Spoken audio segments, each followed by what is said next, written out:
Telema likolo biso nyonso. Telema likolo esika ezwami yo.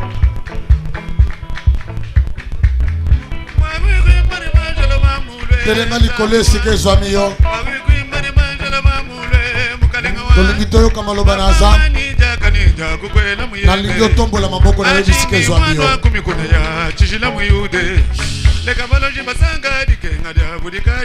Tombola maboko na yo. Bondela yebisa Nzambe alobela yo. Yebisa Nzambe alobela yo.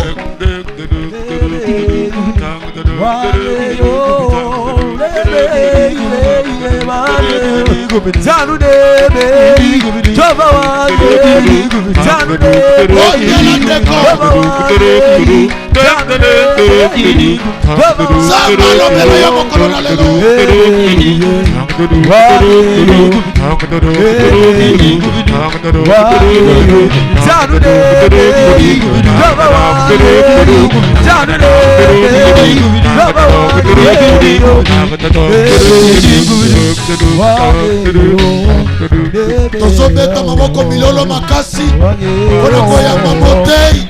Beta maboko ya bien. Acclamation pona nkolo. Tozoyamba Pasteur Clément akoliesa biso utalola. Beta maboko ya bien. Yamba yenenge sengeli kwete Nzamba pambola yo. Nanzelali lo barapoko na lelo.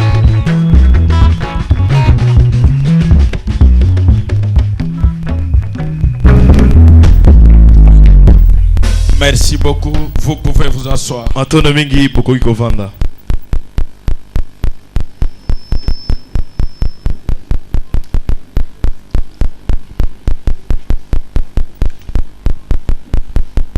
Une fois de plus, bonsoir à tous. Que Dieu vous bénisse pour votre présence en ce lieu. Amen. Amen. J'aimerais rendre grâce à Dieu qui nous a donné le souffle de vie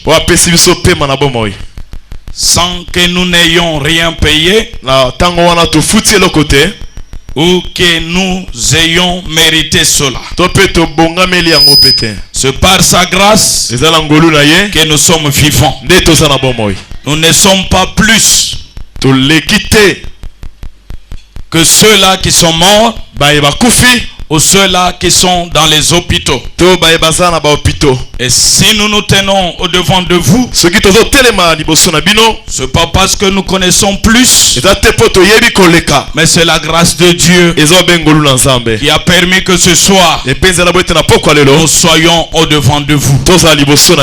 Et c'est sous cette grâce que nous nous humilions tous pour apprendre du Seigneur, recevoir ce qu'il a à nous communiquer au travers de son serviteur.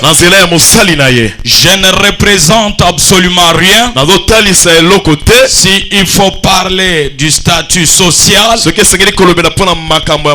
ne suis absolument rien. Mais étant choisi,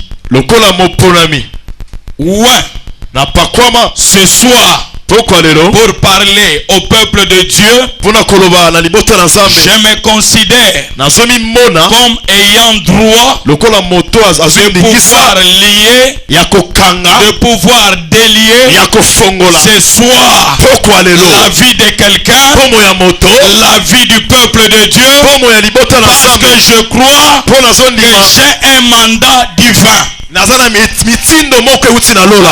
que quelqu'un a dit Amen? Amen. L'Esprit du Seigneur me dit que ce soir j'ai un mandat de pouvoir lier, de pouvoir fermer, de pouvoir arrêter tout phénomène, toute activité dans la vie de quelqu'un. Tous ceux qui ne venaient pas du Seigneur, ma bouche a reçu le mandat de pouvoir arrêter cela. Dieu m'a dit que ceux qui sont en ce lieu ce soir, il y a des eza na makambo qu'ils étaient en train de vivre oyo bande kobika ce soir pokwa lelo par la grâce de Dieu, na nzela ya ngolu na par nzambe la déclaration prophétique mpe na nzela ya matato ya qui mosakoli sortira de nos bouches. ekota na minoko na biso Ces phénomènes s'arrêteront au nom de Jésus. makambo wana ekotelema na kombo na Yesu.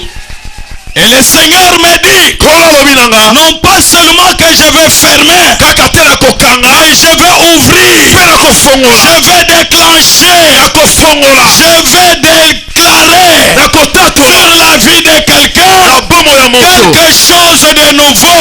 Il y a de nouvelles choses, il y a de nouveaux phénomènes, il y a de nouvelles expériences qui vont commencer dans la vie de quelqu'un. Si cette personne c'est toi, dis amen. Écoute frères et sœurs, j'aime Dieu. La Bible me dit, Élie était un homme de la même nature que moi.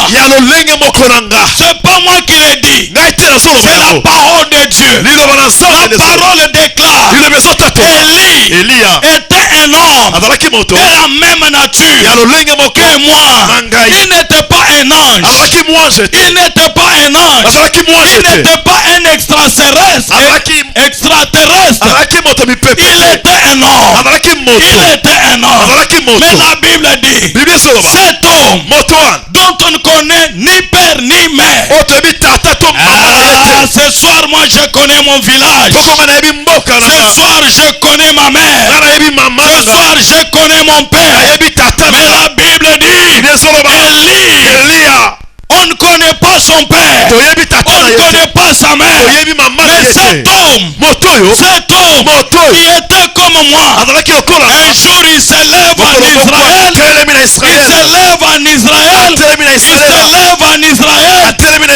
dit au roi Akab, il dit à partir d'aujourd'hui, il n'y aura pas de pluie en Israël, il n'y aura pas de pluie en Israël, sinon sur ma parole.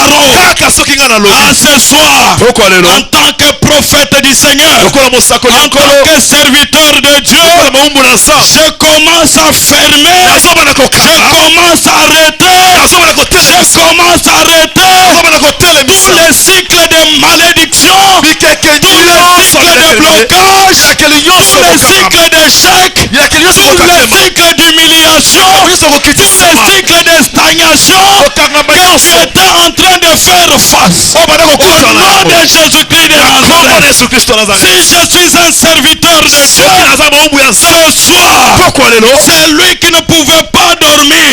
Tu vas bien dormir pour la première fois. Tu vas bien dormir pour la première fois. Et demain, tu sauras sincèrement que je suis serviteur du Seigneur. Tu reviendras en ce lieu animé d'une grande joie, parce que le Seigneur t'aura visité. La Bible déclare, c'est même Élie, après 3 ans et demi, la Bible déclare, il s'est élevé, après que le peuple ait souffert le manque de pluie. Il dit, à partir de maintenant, que les cieux s'ouvrent, que les cieux s'ouvrent, que les cieux s'ouvrent, que la pluie tombe, que la pluie revienne en Israël. Ce soir, je déclare au nom de Jésus que les cieux s'ouvriront en ce lieu, les cieux s'ouvriront en ce lieu, les cieux s'ouvriront en ce lieu. Est-ce que nazoloba na moto moko? Est-ce que nazoloba na moto moko? Soki ezayo ozana kondima elolo ezofongwama likolo ya bina yo, telema loba amen, telema loba amen, telema loba amen, loba na moninga na yo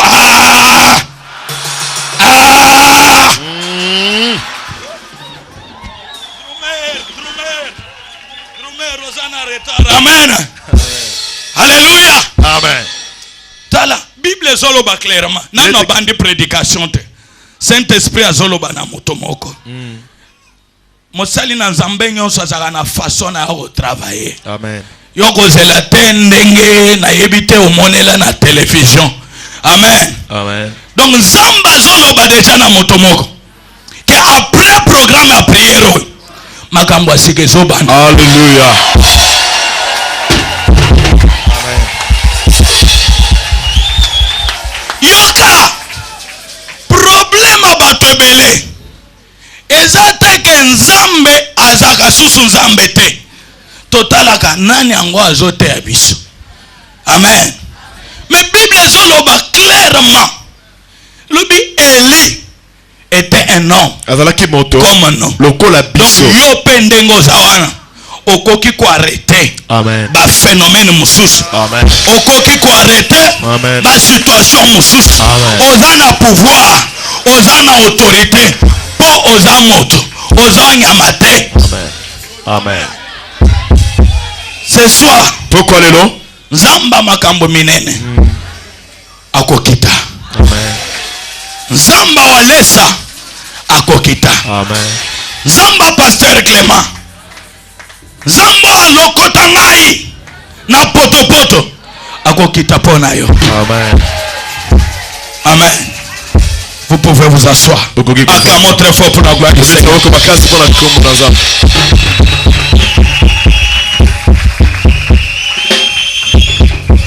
Une fois de plus, merci au révérend pasteur Walesa.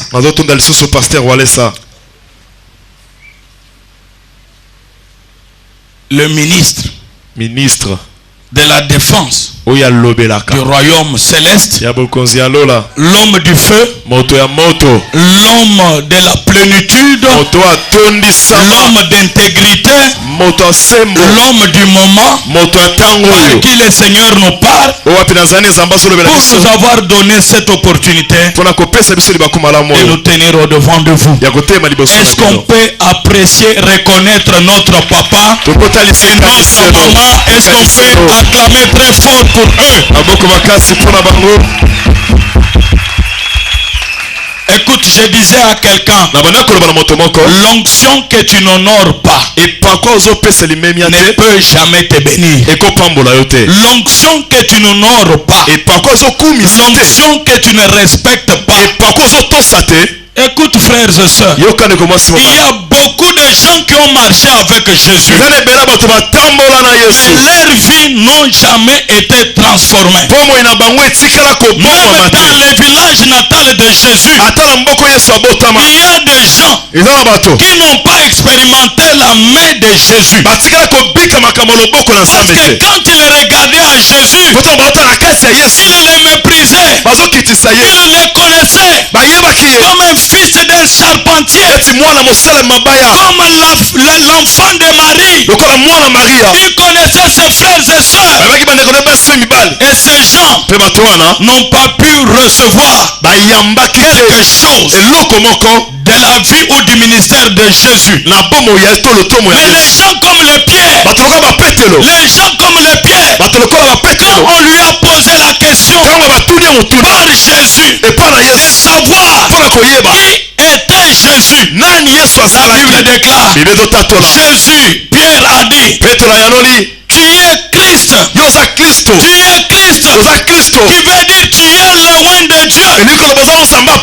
Pierre regardait à Jésus. Il ne voyait pas le fils d'un charpentier. Il ne voyait pas le fils de Marie. Mais il voyait l'homme sur qui il y avait l'onction de Dieu. Il voyait l'homme sur qui il y avait la puissance de Dieu. Bien-aimés frères et sœurs, la révélation que tu as de ton pasteur, la révélation que tu as de ton homme de Dieu déterminera l'élévation que tu pourras avoir dans ta vie. Kabundi Walesa, qu'est-ce qu'il représente pour toi? Qu'est-ce qu'il représente? C'est un père. C'est un père. C'est le loin du Seigneur. Alors quand tu as cette révélation, quand tu as cette compréhension, et tu commences à honorer cette onction, mon frère, gêne pas. Tu mentionnes seulement le Dieu de Walesa. Le miracle s'opérera dans ta vie. Alors quand on dit acclamons pour notre Père, bien-aimé, il faut le faire avec joie. Il faut le faire avec joie. Il faut le faire avec joie. Parce que sans cet homme, si nous n'allions pas être en ce lieu, c'est la bouche par laquelle le Seigneur nous parle. Amen. J'aimerais aussi reconnaître tous les collèges pastoraux qui travaillent avec lui. Les hommes bien, le papa bien. Quand on a zomona libanzio ya pasteur Freddy, on a zomona sagesse. Amen. Amen. Et sa grâce. Amen. Amen. Est-ce qu'on peut acclamer pour le collège de pasteurs? Le collège des anciens. Est-ce qu'on peut acclamer pour eux, s'il vous plaît? Tous les serviteurs de l'église. Est-ce qu'on peut les reconnaître, les apprécier? Alléluia. Vous savez pourquoi je fais ça? Je suis pasteur. Je dirige l'église. Ça fait 13 ans. Je connais l'importance d'avoir une bonne équipe autour de toi. Amen. Je suis un pasteur. Je ne suis pas un prédicateur ambulant. Il y a des prédicateurs qui n'ont pas d'église. Ils vont d'endroit en endroit. Ils n'ont aucune expérience. C'est comme quelqu'un qui n'a jamais été maire. Tu ne sauras pas savoir c'est quoi la douleur d'enfantement. C'est pourquoi je ne passe même pas ce temps. Je prends ce temps pour apprécier et reconnaître ces gens. Amen. Amen. Ouvrons nos Bibles dans les livres de 1 Corinthiens. Chapitre 4. Verset 20. On peut se mettre debout, s'il vous plaît, pour faire la lecture de la parole.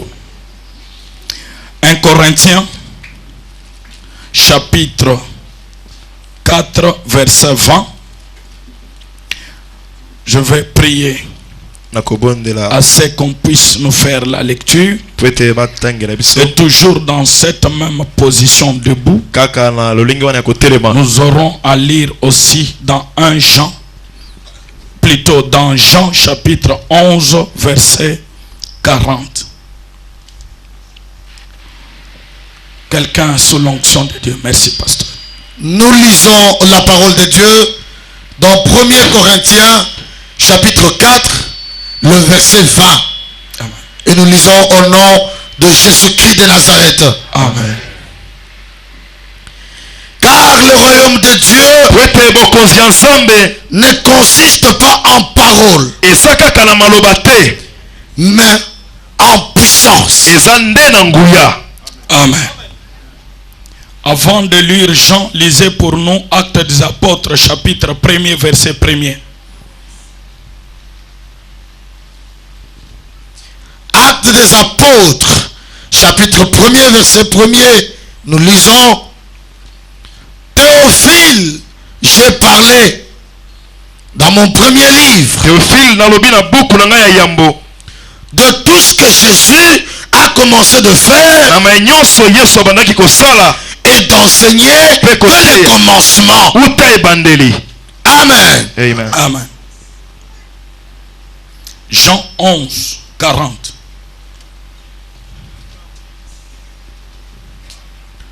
Jean chapitre 11, verset 40, nous lisons: Jésus lui dit: ne t'ai-je pas dit que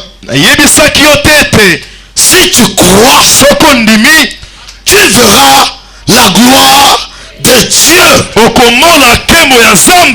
Que le Seigneur vous bénisse. Acclamons très fort pour la gloire de Jésus. Merci, pasteur, pour la lecture de la parole. Ce soir, je veux partager avec vous un sous-thème intitulé Si tu crois, tu verras la gloire de Dieu.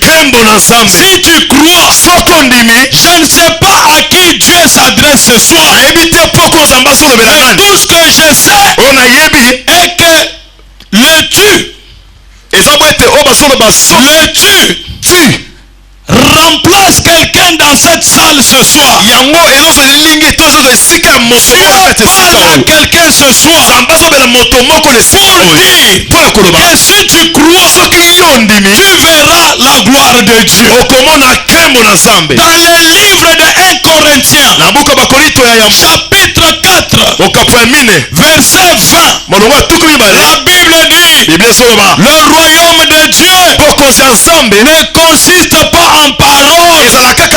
Le royaume de Dieu ne consiste pas en parole, mais il consiste en puissance. Il consiste en puissance. Et dans le livre de Luc, Actes des Apôtres, chapitre 1er, Luc s'adresse à Théophile. Il dit, dans mon premier livre, je parlais de ce que Jésus a eu à faire et a eu à dire. Je parlais de deux choses. Dans le ministère de Jésus, je parlais de deux choses. Ce que Jésus a enseigné et ce que Jésus a fait. Mon frère et ma soeur, une véritable église,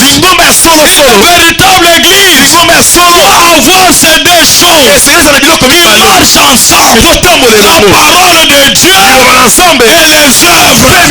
La parole de Dieu doit être appuyée par les œuvres. Et les œuvres ne peuvent jamais être produites s'il n'y a pas la puissance de Dieu. C'est pourquoi hier, la Bible nous a dit que ceux qui se confient à l'Éternel, ils renouvellent leur force. Ceux qui se confient à l'Éternel, ils renouvellent leur puissance. Pourquoi nous avons besoin d'être renouvelés en puissance? Pourquoi nous avons besoin d'avoir la force, d'avoir la puissance? Parce que c'est la puissance qui produit des œuvres.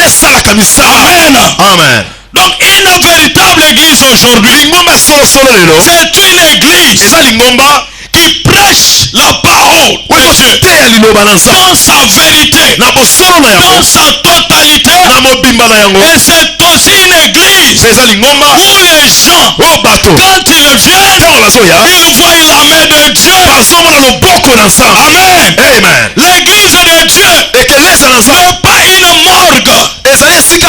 L'église de Dieu n'est pas une morgue. L'église de Dieu est un organisme vivant. C'est un corps vivant. Il doit y avoir la vie dans l'église. Je glorifie le Seigneur pour la vie de cette église. Je glorifie le Seigneur pour la vie de l'évangéliste Claude Wallace. Parce que nous avons une église vivante. Nous avons un homme de Dieu puissant.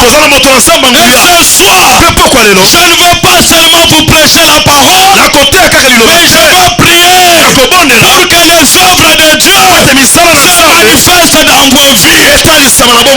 Aujourd'hui, écoute mon frère et soeur, après avoir été délivré de l'Égypte, le peuple de Dieu devait passer par le désert. Le peuple devait passer par le désert avant d'entrer dans la terre promise. Et comme vous le savez, dans le désert, il n'y avait pas de robinet.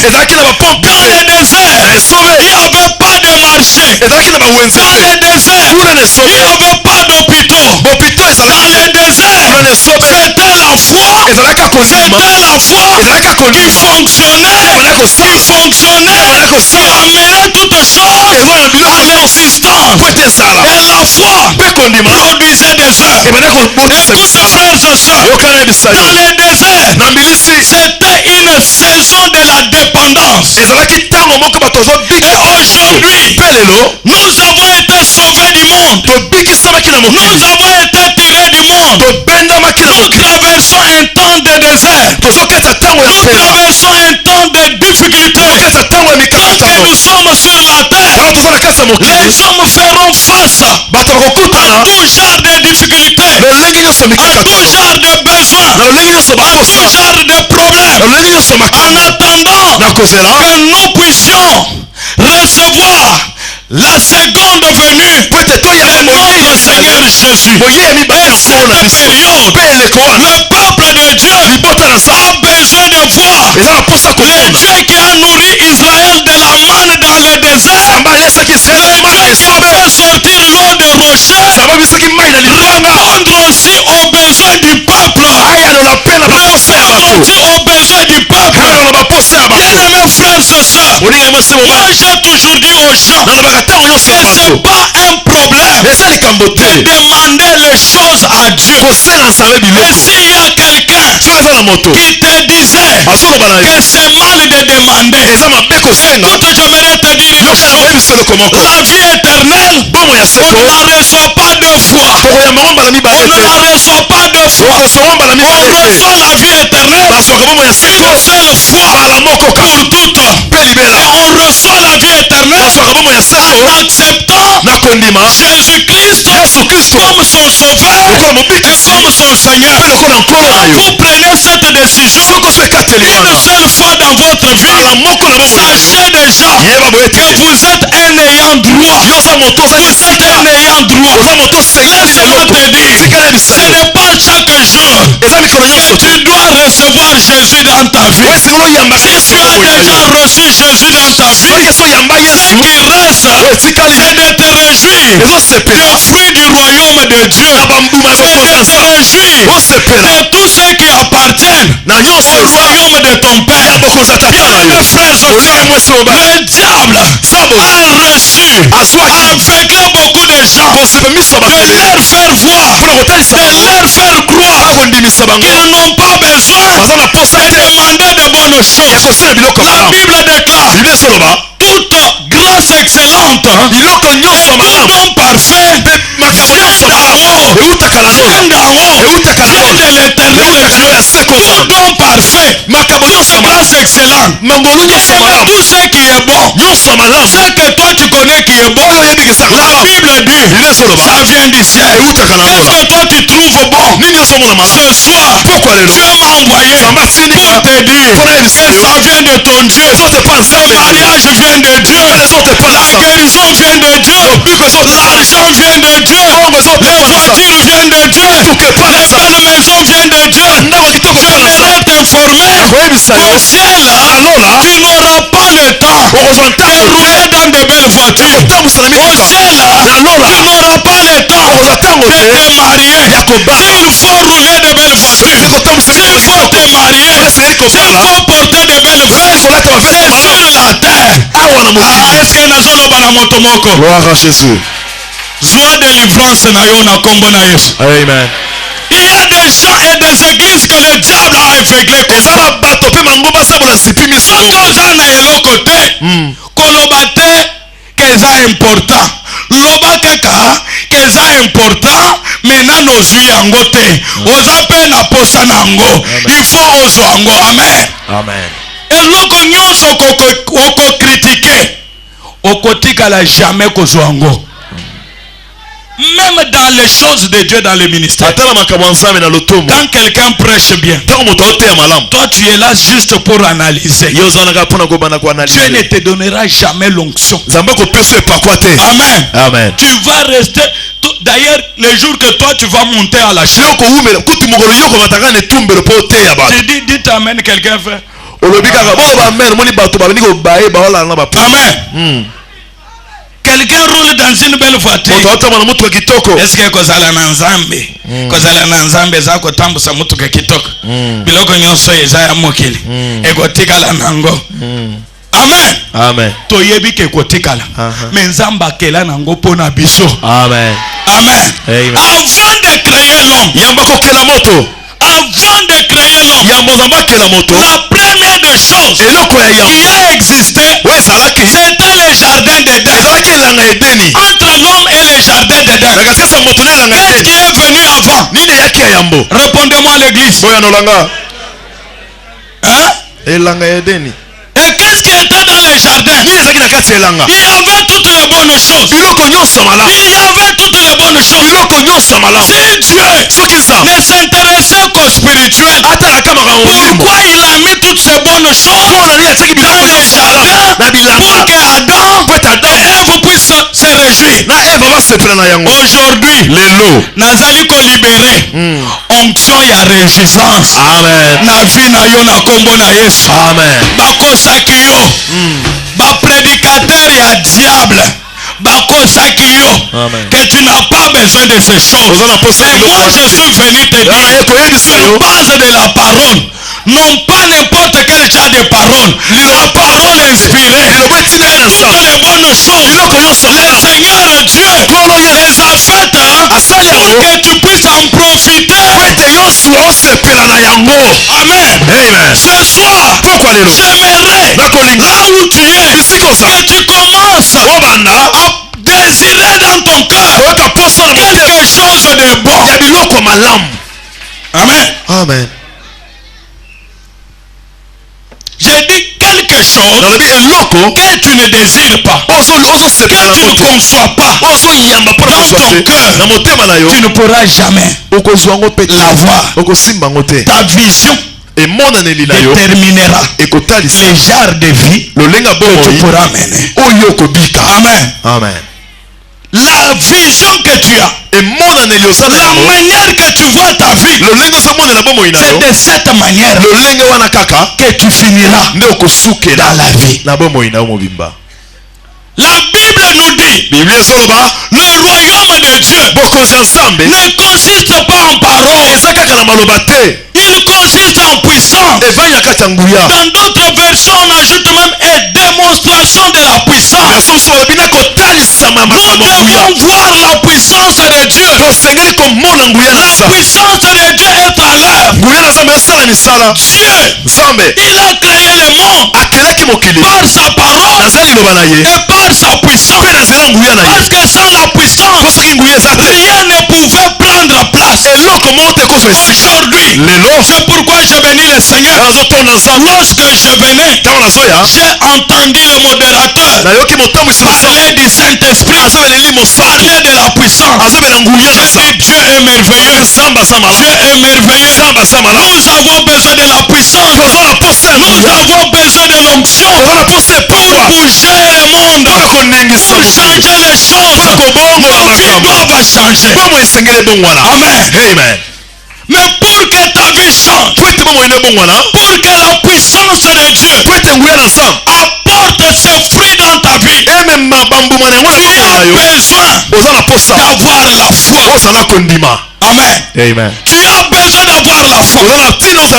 Bien-aimés frères et sœurs, la foi ne regarde pas à tes possibilités. La foi ne regarde pas à ta capacité. La foi ne regarde pas à tes origines. Mais la foi regarde à Dieu.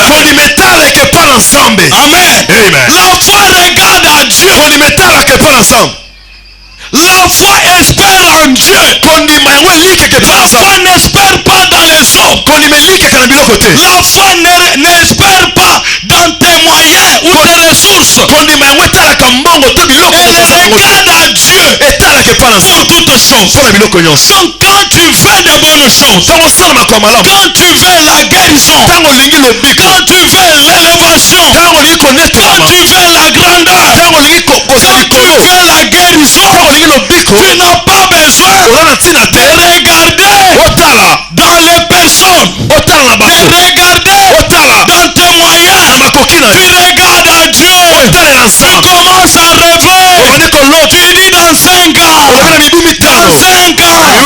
Je deviens patron.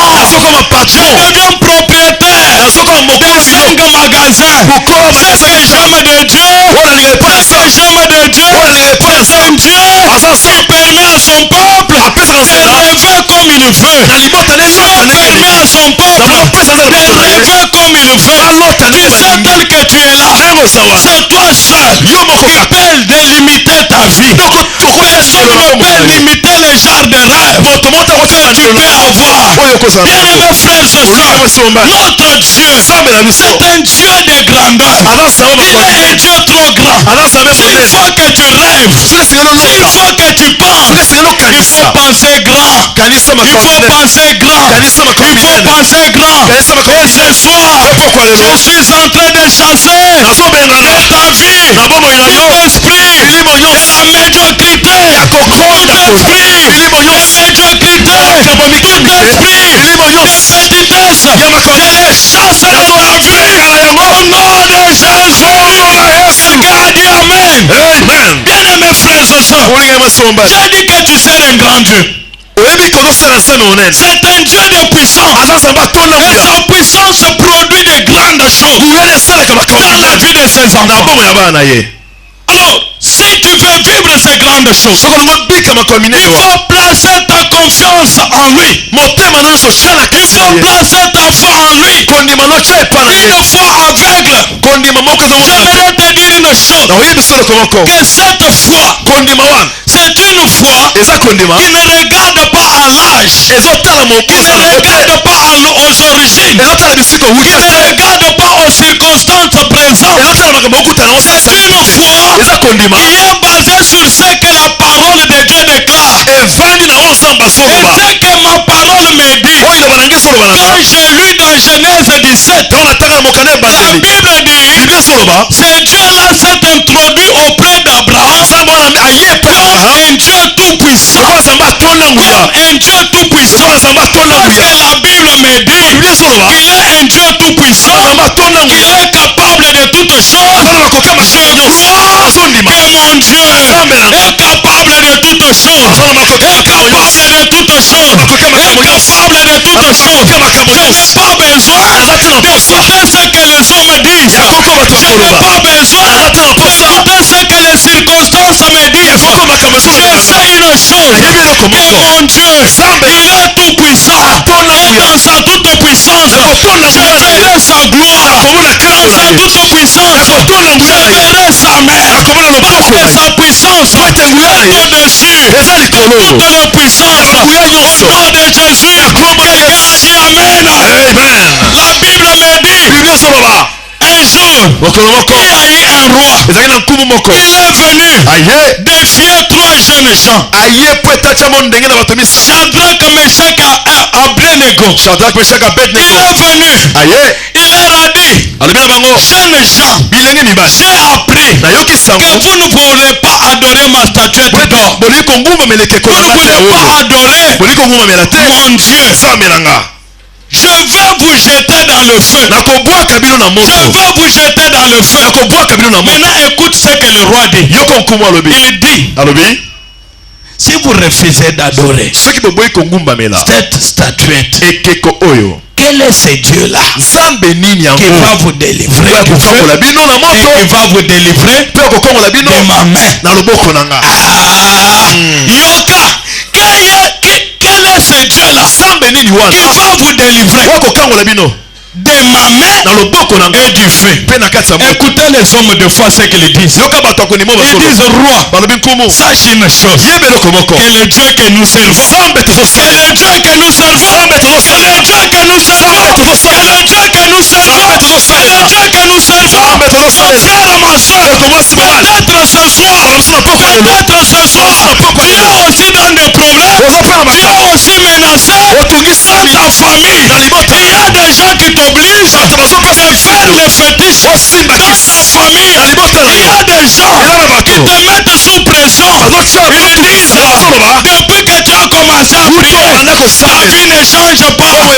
Quel est cet homme de Dieu? Quelle est cette église? Quel est ce Dieu-là qui changera ta vie? Bien, mes frères et sœurs, un homme et une une femme de foi. mwasi bango C'est une personne aza moto qui reste constante dans sa décision. oyo atikalaka Il reste constant dans sa décision parce qu'il connaît c'est lui en qui il a cru. Il connaît c'est lui en qui il a cru. Il sait une chose, quelle que soit la longueur de la nuit, quelle que soit la longueur de la nuit, le jour finira par se lever. Quelle que soit la longueur de la souffrance, la visitation de Dieu finira par se manifester. Ce soir, le Seigneur m'a envoyé pour parler à quelqu'un, pour parler à une femme, pour parler à un homme. Quelle que soit la longueur de ta souffrance, quelle que soit la longueur de ta maladie, quelle que soit la longueur de ton humiliation, la gloire de Dieu, la gloire de Dieu, la main de Dieu, l'élévation de Dieu finira par se manifester dans ta vie, finira par se manifester dans ta famille. Car tu n'as pas n'importe quel genre de Dieu, tu ne sers pas n'importe quel genre de Dieu, tu sers un Dieu vivant, tu sers un Dieu tout puissant, tu sers le créateur, il a créé les ciels et la terre, il est le maître des esprits, même des esprits qui te tourmentent, qui te lient, qui te bloquent, ont été créés par Dieu, parce qu'il est le créateur des esprits. Je déclare au nom de Jésus que tout esprit qui avait bloqué ta famille, qui avait bloqué tes affaires, au nom de Jésus, qu'ils reçoivent le feu, qu'ils reçoivent le feu, qu'ils reçoivent le feu, qu'ils reçoivent le feu, que ta vie soit libérée, que ta vie soit libérée, que tes finances soient libérées, que ton mariage soit libéré, que ton élévation soit libérée, au nom de Jésus, au nom de Jésus, je déclare au nom de Jésus, quand tu es venu en ce lieu, on t'a donné une prophétie. On t'a dit que tu n'iras pas loin. On t'a dit avant la fin de cette année, tu vas mourir. J'ai fait un Dieu spécialisé en la matière de révoquer tous les degrés que le monde des ténèbres avait déjà signé contre ta vie. Tous les degrés, toutes les décisions, toutes les lois qui avaient été déjà signées, qui avaient été déjà décidées sur ta vie, sur ta vie, sur ta vie. Je suis en train de les révoquer. Je suis en train de les révoquer. Au nom de Jésus. Au nom de Jésus. Commence à dire je suis libre. Commence à dire je suis libre. Elema loba naza libre. Elema loba naza libre. Elema loba naza libre. Elema loba famille nanga eza libre.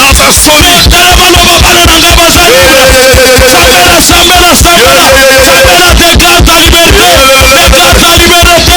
Déclare ta liberté. Prophète Boza libre. Déclare que tu es libre. Alléluia. Si tu crois que tu es libre, déclare-le trop fort. Tu sers un Dieu tout puissant. Tu sers un Dieu tout puissant. Tu sers un Dieu tout puissant. Tu es un Dieu tout puissant. Tu sers un Dieu vivant. Tu es libéré ce soir. Tu es libéré ce soir. Tu es libéré ce soir. Rien ne peut te retenir. Rien ne peut te retenir. Rien ne peut te retenir. Rien ne peut retenir ta famille. Rien ne peut retenir ton travail. Rien ne peut retenir ta bénédiction. Je commande au nom de Jésus. À partir d'aujourd'hui, tu es libéré. Tu es libéré. Au nom de Jésus. Acclame très fort pour la gloire du Seigneur. Acclame très fort. Mets-toi. La Bible déclare que les trois amis, Shadrach, Meshach, Abednego, ils ont été liés. Ils ont été ligotés. Oyebi, moto nyonso azokanga vi na yo, moto nyonso akangi bana na yo, azosala erreur. Bato batikala komona nzambe te. Mais likolo ya bitumba oyo zanango. Bato bakomona nzambe. Hallelujah. Bato bakomona nzambe. Hallelujah. Bato bakomona nzambe. Hallelujah. Bato bakomona nzambe. Hallelujah. Famille na yo eko bongola motema. Amen. Likolo ya nzambe na yo. Hallelujah. Likolo ya nzambe akabundi walesa. Hallelujah. Bato ebele. Bato ebele. O bayebi bitumba ozanango. Bato bayebi bitumba ozanango. Bakobongola mitema. Pona nzambe ya kabundi walesa. Amen. Bitumba na yo. Ba problème na yo, kobela na yo, ekokitisa nzambe. Hallelujah. Bakanisaki, bazo chapwe na vi na yo, bayebi ete kaka nzambe nde azana makoki ya kochapwa na vi ya moto. Hallelujah. Eza nango virgule. Loba nanga eza virgule. Loba nanga eza virgule. Loba machi nano esilite. Machi nano esilite. Zambe nangai. Aza nzamba dernière minute. Hallelujah. Biye kokota na file. Ata na dernière minute. Tala. Okozala na bitumba. Omoni bitumba na bisoba Christo. Ezali box. Amen. Amen. Parce que c'est le combat corps à corps. Na kumisi nzambe poto za na grand boxer awa. Moto ya Captain nzamba pambola ye. Amen. Na bitumba tozana ngo eza box. Box ezaka na 12 rounds. Amen. Le combat de boxe a 12 rounds. Bitumba biboto ezalaka na 12 rounds. Maintenant, dans la boxe, tu peux gagner le premier round. Les gens peuvent crier. C'est fini. Tu peux perdre le deuxième round. Tu peux perdre le troisième. Tu peux perdre les 11 premiers rounds. Mais dans les derniers rounds, na Swahili tobenga kaye mwenye film akufuake. L'acteur principal ne meurt jamais. L'acteur principal ne meurt jamais. Attention que obetie ndenge nini. Attention que obetie babomba ndenge nini. Aza acteur principal. Déjà dès le commencement, on avait préparé.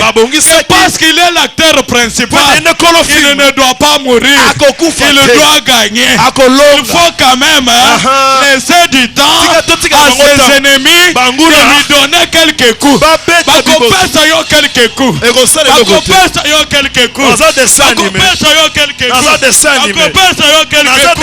Mais bakolonga yote. 12e round des anano. 12e round des anano. Match nano esilite.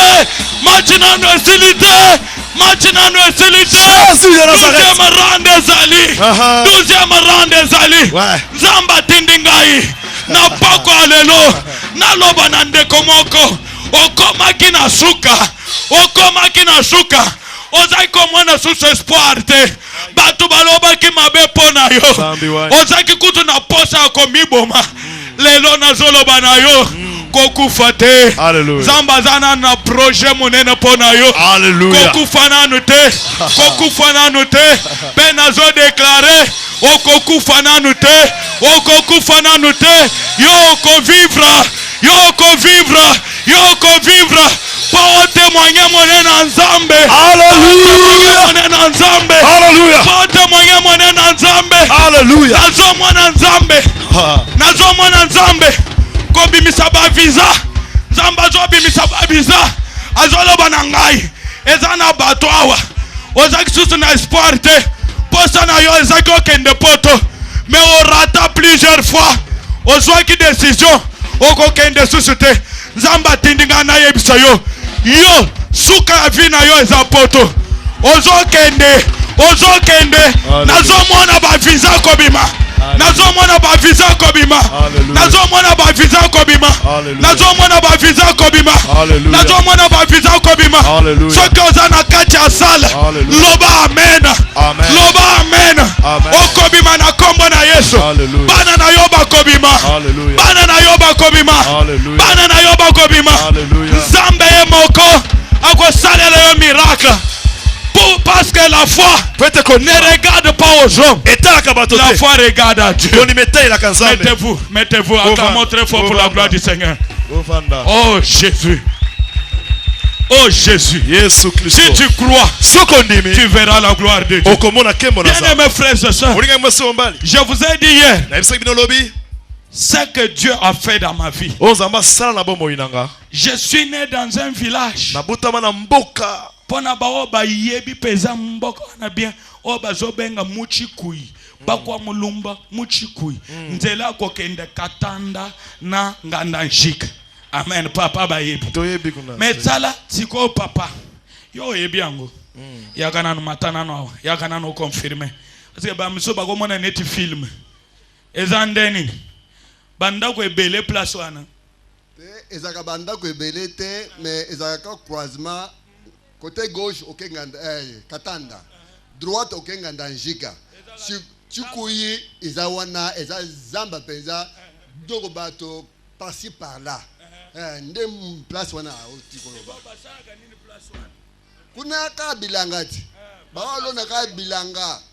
Donc, Bambiso, Monakate. Bamituka Ezakate.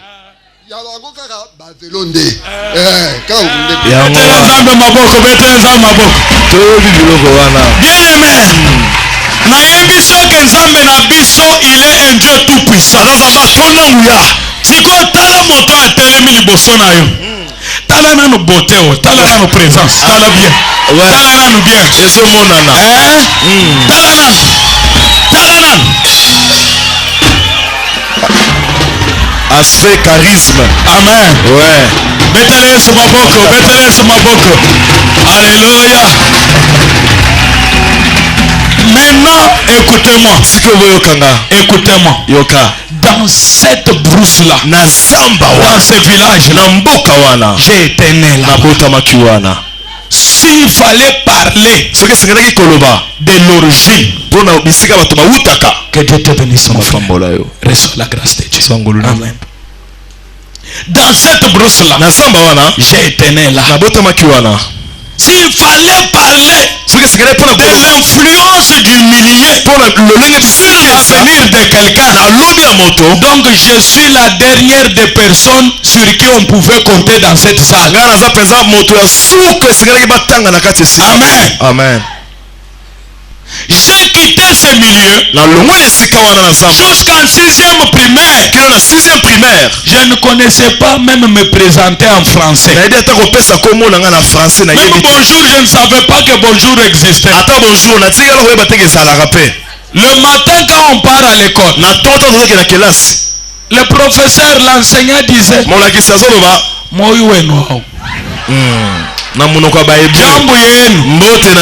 c'est tout ce qu'on savait. Amen. Amen. Frère, nalingi cameraman apusa na pobonde make makambo na zolo beza solo. Ngai nazaka na manzaka te. Ozomona. Tala, yo ozomona manzaka wana. Esila tala. Omoni manzaka wana. Mais yo tala nanu na makolo na yo ozana manzaka yo ozana ngoti metalanga nazana manzaka te esila tubwasa esilisa manzaka mayanzi esilisa tubwasa esilisa manzaka mayanzi so ozo comprendre moto deja bazobota yo na milieu ya boy azanzambe po ozala ndenge na za boy seke wolala kana banyama bantaba basoso nde tozaki bambwa tozolala na bango avenir ezalaki te. Amen. Mais nzambe oyo nzambe tozo azambela Jésus ntango oyo azoya kotambola aza nzambe il est Dieu, akotikala il nzambe reste Dieu. azwa lokumu nzambe akanisela yo ndeko. Alleluya. Bien-aimé, nzambe aye kolokota ngai, aye kolokota ngai na zamba wana. Oh my God. Mosala na biso kaka ndenge papa uti koloba ngai, mosala na biso koteka masango na manyoko tozotia na mutu soki bakamio etelemi tozokende kambela kalamba kunzembu, kambela kalamba kunzembu, kambela kalamba kunzembu. Amen. Tozobaluka na bamituka nde moto asafandi likolo ya camion alobi pesa ngai wo wana na bwakeli ye apesi mbongo. Moko papa na biso akangi bambisi nde tozoteka bambisi, toke bilanga tokouta place wana tokei na bakwa kalonji muchisalo bateka chitekuteka mumutu Tochendunda na mutu na wenze. bateka chitekuteka mumutu Tochendunda na musu. songaluma mujima Elenge mobali mwambule chisaka amemi avec itunga. otie eloko yango sur la tête. Ochango na mutu. Tu vas pour vendre. Ozoke koteka. Soki oteki yango nde mama azwi ndambo asombeli yo sandale ya plastique olie na chomba cha kabiola. Yo oyebi chomba cha kabiola. Oyebi chomba cha kabiola yo. Amen. Oyebi chomba cha kabiola. Na ye koyebisa yo ke likolo awo likolo omonaka toza na nzambe. Toza na nzambe. Toza na nzambe. Toza na nzambe. Nzambe oyo achange bomoi na ngai. Nzambe oyo akomisi ngai ndenge naza lelo. Akoyokisa yo soni te.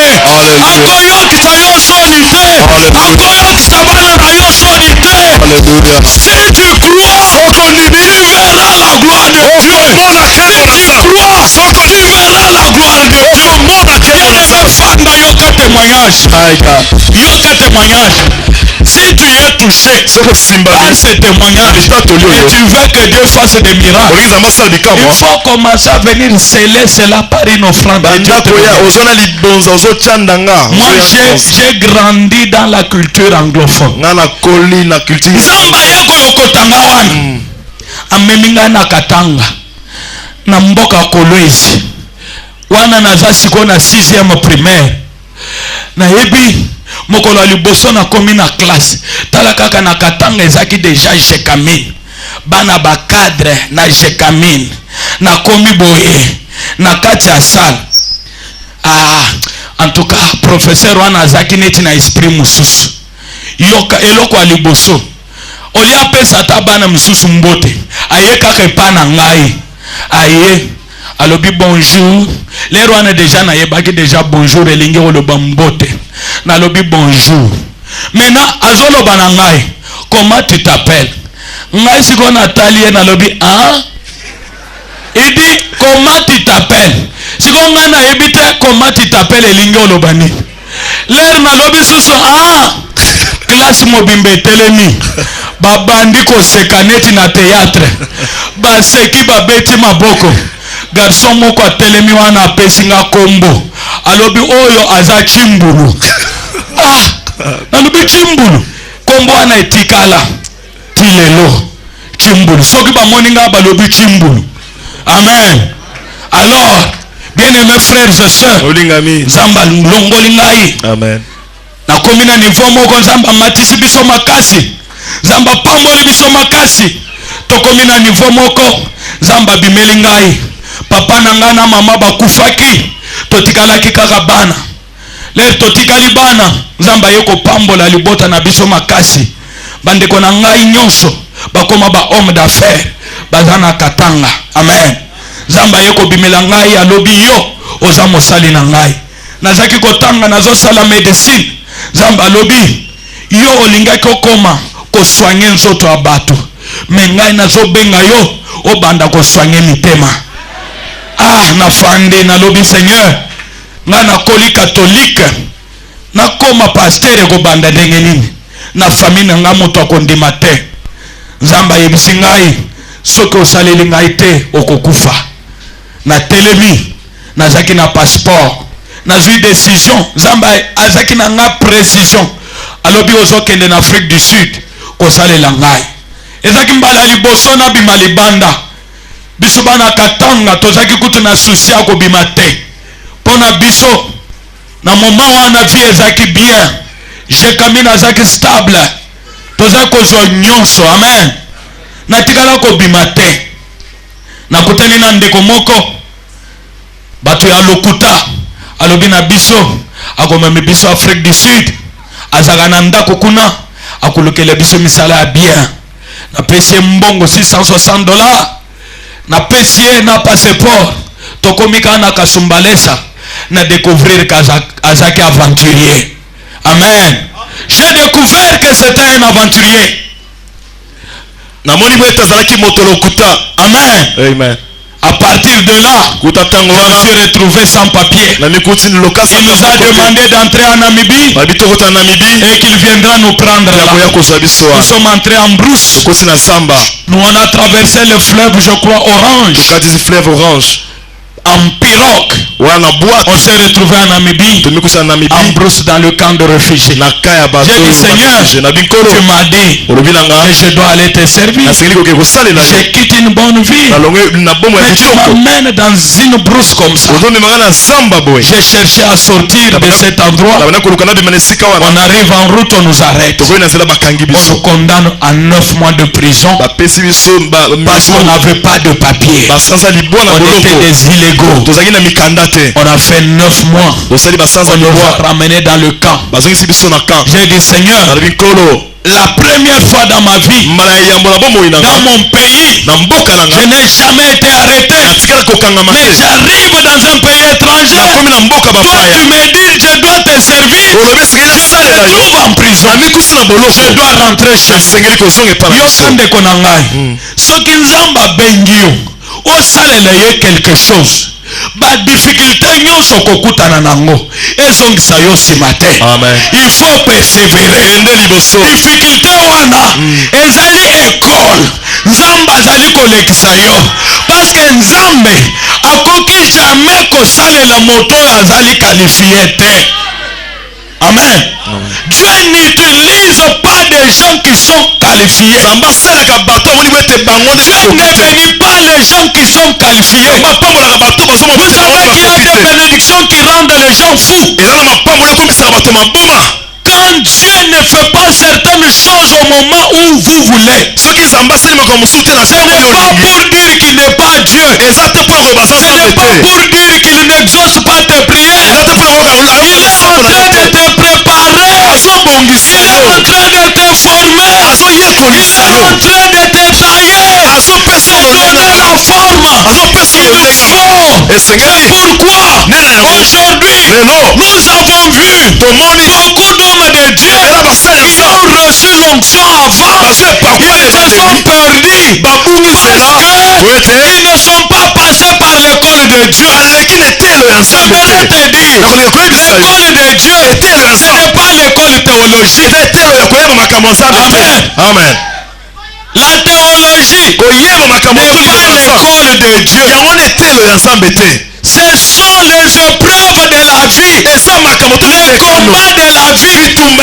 Écoutez, si David a eu à devenir champion, a eu à affronter Goliath, c'est à cause des expériences qu'il a eu à faire dans la brousse.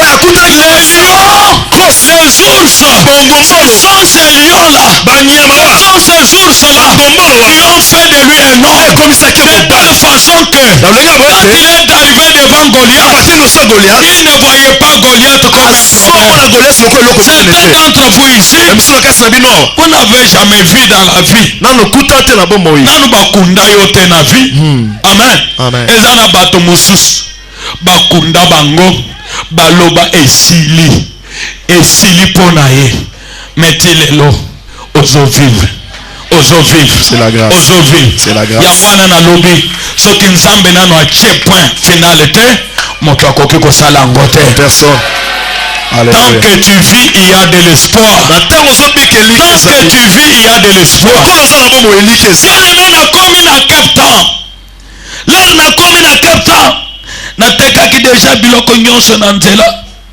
J'arrive avec une seule paire de chaussures. Déjà troué en bas. Troué en bas. Photo bozomona. Ebimi kaka mikolo. Eza mafuta nzambe. Eza mafuta nzambe. Nazoyebisa yo. Nzambe azaka na mafuta moko boye. C'est ça. Yo soki ozana ngo posa. Lelo kozwango. Alléluia. Alléluia. Nzambe azaka na mafuta. Nakomi sapato ya kotoboka. Bilato bitubuka mwishi mama. Sapato toboka na sama kolo. Les chaussures trouées. Sapato toboka. Personne ne pouvait jeter un regard favorable sur moi. Je commence à chercher le travail. J'ai dit Seigneur, tu m'as appelé au ministère. Je n'ai pas d'argent.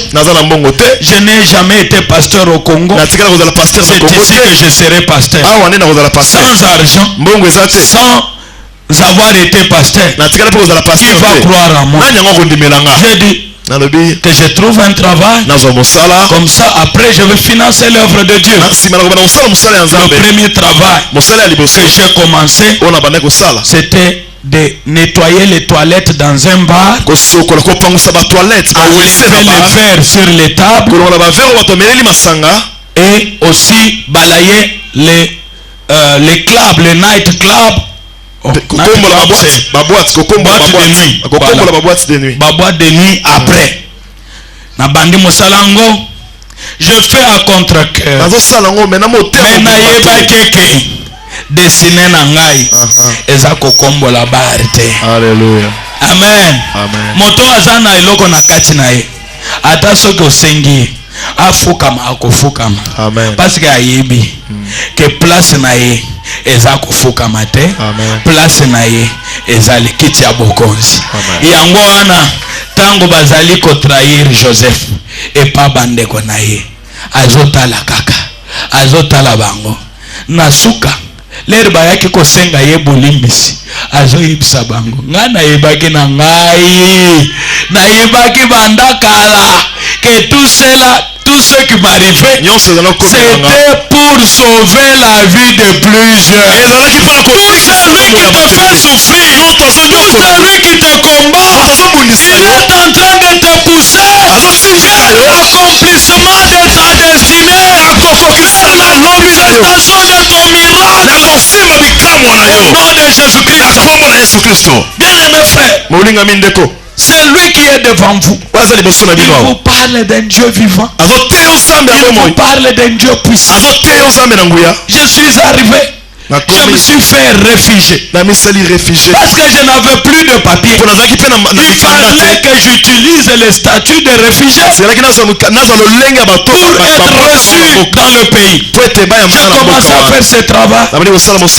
La chose qui m'avait fait fuir ce travail, namona kaka mondele moko boya azoya azotambola bien azoya atelemi liboso na nga alobi est-ce que olingaka mibali?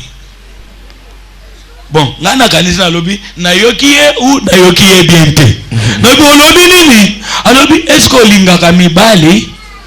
Ngai mobali ozoloba na nga soki nalingaka mibali. Nalobi makambo ngwe mbala liboso. Amen. Nayaki kokima. Nabandi mosala nzambe. J'ai commencé l'œuvre de Dieu. Bien aimé. Le deuxième travail que j'ai fait, c'est la sécurité. Le gardinage. Être sentinelle. C'est les deux travaux que j'ai fait en Afrique du Sud. Et tu peux croire que tu es devant un ingénieur. Tu peux penser que tu es devant un médecin. Tu peux penser que tu es devant un affaireux. Je fis sentinelle. Sentinelle. Amen. Amen. Sentinelle. Kapita. Mais ouais par Dieu. Na pakwa me pas dans Amen. Alléluia. David était berger. David a dit Mais Dieu choisi et ça pour être roi. Pour être roi. Tu as l'onction royale. Tu as l'onction de briller. Tu as l'onction de faire la différence. Tu feras la différence. Tu feras la différence. Tu feras la différence. Amen. Alléluia. Bien aimé. D'accord. J'ai commencé le ministère Nabandi lotomo. sans argent. Mbongo ezate. Je me suis marié Nabali. sans argent. Mbongo Je pesa. me rappelle la première nuit, la nuit de noces. Butwa yambo elongola mwasilanga.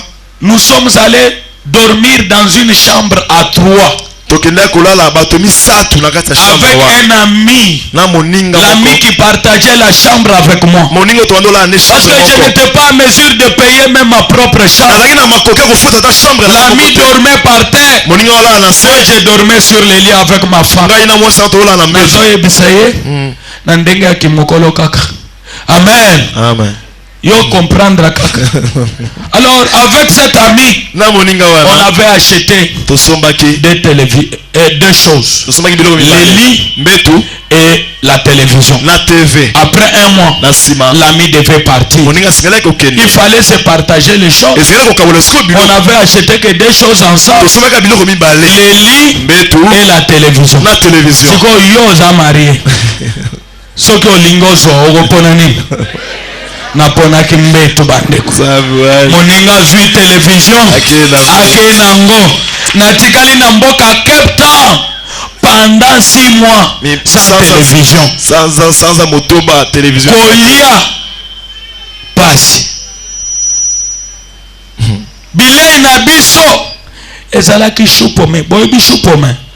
Du 1er au 31. Na kosomba chupome oya monene ezaki moins cher. Na ye nango na ndako. Mwasi na nga akati yango. Akolamba ata 4 jours. Toliaka nazoyebisaka kaka ye. Nzamba yebi oyo akosalela biso. Amen. Tozolia shu. Me bolingo ya Nzambe eza na kati ya motema. Soki nabimi na nzela okomona neti naza na nyonso me nazo souffrir. Naliaka nakomaka monene te. Nga naza kokanisa kutu naza na sida. Tellement susi elekaki. Ata soki nalie moya kozwa sante kokoma monene eza te bandeko. Nazo continuer na ko servir Nzambe. Nazo mata nazo kita makolo. Na yebaki anglais te. Nzamba bandi ko sunga nazo yeba anglais muke ti mokolo moko. Na yebaki kabundu walesa banda mbujimai. Nazo yokaye. Lero anazo beta mudimba na ye mudimba ou bien mudimba. Loba sena lokombe papa. Abeta ka eloko na ye wana. Soki abeti yango lero ana uko sentir kaka présence moko boye na vie na yo. Azo beta ngo azoyemba. Na sentir chair de poule. Nalobi Seigneur. Wana nazaki nano ata pasteur te. Na yebi kutu teke na wazala pasteur. Mokolo moko Nzamba salinga grâce. Na komi na Lubumbashi na uti Cape Town. Pasteur moko ayeko yebisanga ya lobi. Kabundi walesa za kotoyo. Na lobi Nzambe nanga na biki. Nzambe nanga na biki. Amen. Na lobi aza wapi? Na kei. Komona kabundi walesa. Na lobi walesa. Oeza miracle ndenge na kutani na yo. Nazo bengse yo na Cape Town. Lero wana alesa za na eglise te. Azo sambela na sek. Aza evangeliste kuna na sek. Aza kina mbongo belende nga za na ngole lote. Aza ki eleve te. Me na yeba ki eloko eza ki kati na ye. Amen. Na yeba ki kaza mosali na Nzambe. Na yebaki ke soki anyati eglise na ngai makambo eko changer. Amen. Bandeko nazaki pauvre, nazaki na possibilité te. Na yebisi walesa yo okoya kaka eglise na ngai na Cape Town. Walesa lobi oyo aventurier mususu ya ba Congolais oyo. oyo akobengisa ngai wapi. Alobi okay tokomona nakomi na Cape Town na sangisi to bambongo na ngai mike ya souffrance ya ayebi vi ya Cape Town pasi na pasi na tindi mbongo. Mama Angèle na Walesa baya na Afrique du Sud. Bandeko soki ozali na kondima makambo ko changer na vie na yo. Amen. Moto aza na kondima akosala n'importe quoi. Amen. Amen. Tango nazali kotinda mbongo na ngai po Walesa aya nazaki na mbongo te, azalaki pasteur te po un jour a invité ngai kutu na yebaki te ka kokoma pasteur parce que ye azalaki fidèle na sek. Donc ngai na ebengisaki ye pona oyo ezaki kati na ye, pona oyo ezakati na ye na yebaki soki akoti kaka makambo ko changer. Amen. Walesa ye akuti ngai nazofanda na ndako ya muke boye, ndako ya muke 4 bana 2 chambres na pesi ye na mama Angèle balala na mbeto abana mike boye. Mbeto abana mike babengaka 3 quarts. C'est 3 quarts.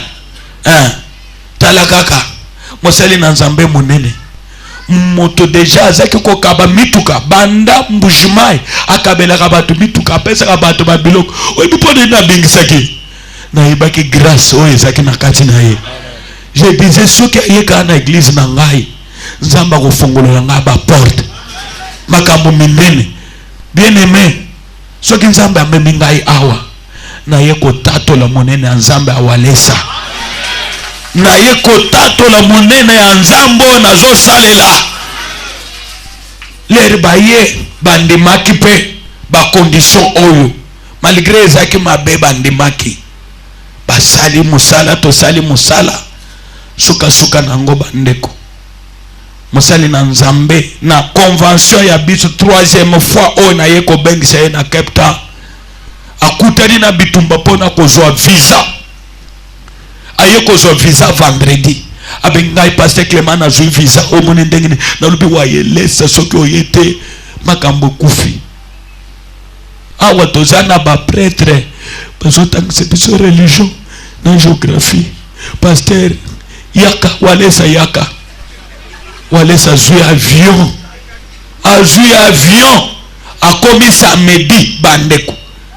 Je crois makambo na zoloba babande ezali banine ezali convention bandaki mardi Walesa ye kokoma samedi. Alléluia. Yangwana na lobaka nazaka deja na molimo wango po soki nazote okomona Walesa soki azote asalaka boye atikela ngai maladie yango ezaka deja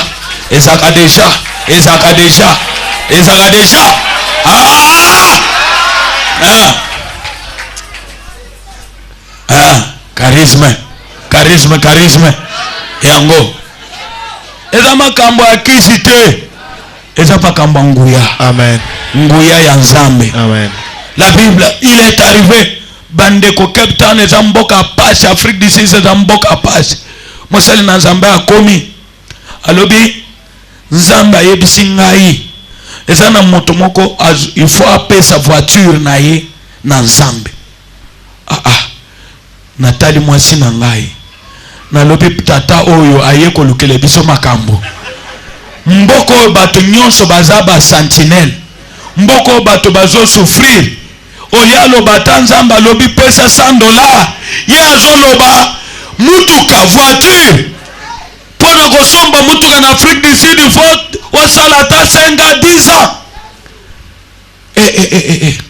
Ngai natali mwasi na ngai nakangi miso nalobi wana etaliye soki bato balobi na koloba eza iye moto alobaki lere na guma maki na yoka gloire au Seigneur na otala maboy frère moko atelemi atelemi aye alobi nazopesa voiture na ngai na nzambe, nazopesa voiture na ngai na nzambe, nazopesa voiture na nzambe. Bandeko nakamwe bato nyonso balingani na kati ya église. Nalobi avec Dieu tout est possible. Avec Dieu tout est possible. Bien-aimé, walesa atelemi susu oliata akita kende kofanda alobi nzambe azoyebisa ye susu eza na frère mosusu azopesa voiture na ye epa nzambe. Nalobi ebumba walubuku abo holy kambo mosusu, ebumba walubuku abo holy kambo mosusu. alolele azaki koteya azoteya makambo na ye ya maîtrise du Saint-Esprit, maîtrise du Saint-Esprit, komitika na molimo mosanto, kozala contrôler na Saint-Esprit. Place ngai nafandaki na ye komona biloko ya mokili pamba. Lelo azoteya nga nazomona biloko nyonso ya mokili pamba, nakomi komona monene ya nzambe, nakomi komona oyo nzambe akoki kosala na vi ya moto. Lelo azoloba wana nazaki mpe na voiture na ngai moko boye ya mbalakata jazz soki ya bricolage. Oyebi molimo ya nzambe esimbi ngai elobi Clément kende opesa voiture na yo. Na minute wana naza kokipe tu susu te.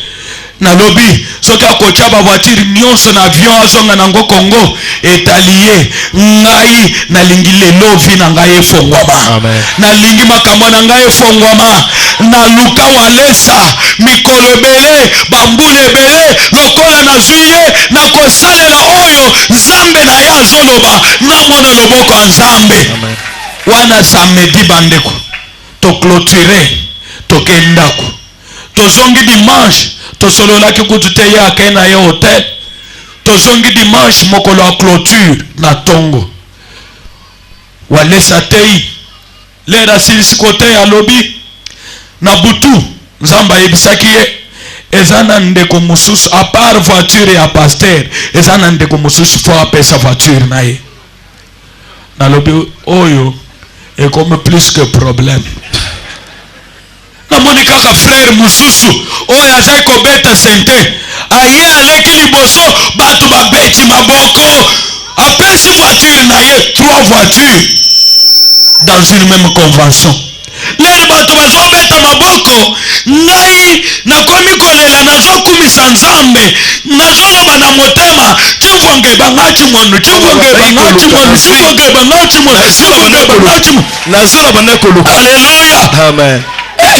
na baluka boye na mwana sœur moko ya métis sud-africain atelemi liboso na ngai azolela azopesa ngai carte moko boye eza neti porte-clé. Nalobi mwana mwasi azio liboma ou bien nini azo kokabela ngai carte ngai naza besoin na porte-clé. Anani ayebisi ye amoni bapesi mituka nde aye kopesa ngai porte-clé nde nazoyeba teke ezaka na bavoiture mosusu oza oche carte na kati ofini bouton mbala na nga liboso nayebaki te. Mwana mwasi nzambe asimbaki motema na ye, nzambe asimbaki motema na ye aye kopesa ngai voiture, une voiture trop chère, trop neuve encore. C'était la 4e voiture dans une même convention. 4e voiture avant que yakende kofanda. Une 5e personne est venue. Cette fois-ci un pasteur autaki Kinshasa awa alobi walesa nga mpe nazopesa voiture na ngai. Voiture eza na Kinshasa tokozwa ngo kuna leta asilisa église mobimba etelemi wana ezaki susu te bazobenga ekomaki Saint-Esprit. Moto na moto azaki déterminé ya komona loboko ya nzambe. Bato babandi komema biloko, bato babandi kopesa baengagement, balobi bazopesa batelevizio, bazopesa bafauteuil, bato ebele bazonga ndako makolo nkulu lokolo ya nzambe. Bien-aimés frères et sœurs, j'aimerais te dire ce soir, même si tu oubliais qui t'a prêché ce soir, même si tu oubliais la prédication de ce soir, j'aimerais que tu retiennes une chose. Si tu crois en Dieu, si tu crois en Dieu, tu verras la gloire de Dieu. Tu verras la gloire de Dieu. Tu verras la main de Dieu. Aujourd'hui, ces villageois-là, ces pauvres-là, c'est lui qui a souffert là. Aujourd'hui, il vous montre les avions. Comme je vous parle, je vous ai dit le petit frère du pasteur Freddy. Pasteur Dr Job Mukadi. Il est à Manchester. Ça fait 3 reprises que je l'ai invité. Je crois qu'il vous a déjà parlé. Je l'invite. Il était à Manchester. Vous dépensez juste le billet dans les 1300, 1500 dollars. Alors vous devez les loger. Vous devez les loger. Comme je suis là, je dors dans la maison de Daniel Kawata. Je l'ai appelé, je dis je viens nous sommes ici à Kinshasa. Je viens à Kinshasa. Je veux prêcher quelque part. Après avoir prêché, j'aimerais me reposer pendant 4 jours avant de rentrer. Trouve-moi une chambre dans un hôtel. Il dit Pasteur Clément, c'est pas toi qui dois aller dans un hôtel. Tu dois venir chez moi. Amen. Tu dois venir chez moi. Et certains d'entre vous, vous connaissez Kawata, il n'est pas n'importe qui dans la ville. Comme je vous parle, je dors chez lui. Et hier, il a voyagé. Il est parti vers le Maroc. Et il m'a laissé dans sa maison. Ce qu'ils ont embêté, villageois, auta na village, akoma kolala na villa, na ndako ya Kawata. Est-ce que okoki ko expliquer ango? Amen. Je parle des grands. Je vais apparaître comme je suis. Mais ma ceinture, elle est faite des grands. Au mois de février, j'ai été à Lubumbashi, dans l'église que dirigeait le feu pasteur Lukusa. Je travaille avec le pasteur Zachary Kabengel. Je prêchais dans cette église. Toute la ville était debout. Toute la ville était debout. Le petit villageois. Et je parlais avec lui avant-hier. Il me dit Pasteur Clément, ne rate pas notre convention. Nous commence du 2 au 9 août prochain. Aujourd'hui je suis devant vous. C'est la grâce de Dieu. Mais il y a un secret. J'ai compris. C'est que Dieu a mis dans Walesa. Depuis que j'ai reçu Walesa dans mon ministère, depuis que je l'ai reçu chez moi, les choses ont changé. Les choses ont changé. Bien-aimés frères, moi je suis à Cape Town. Je vous parle du Dieu de Walesa. Vous êtes privilégiés. Vous avez la chance d'avoir Walesa avec vous. Je vous dis en Europe, en Afrique du Sud, en Amérique, il y a des gens qui veulent être sous la grâce de cet homme. Qui veulent être sous la grâce de cet homme. C'est un homme, ouais. C'est un homme, ouais.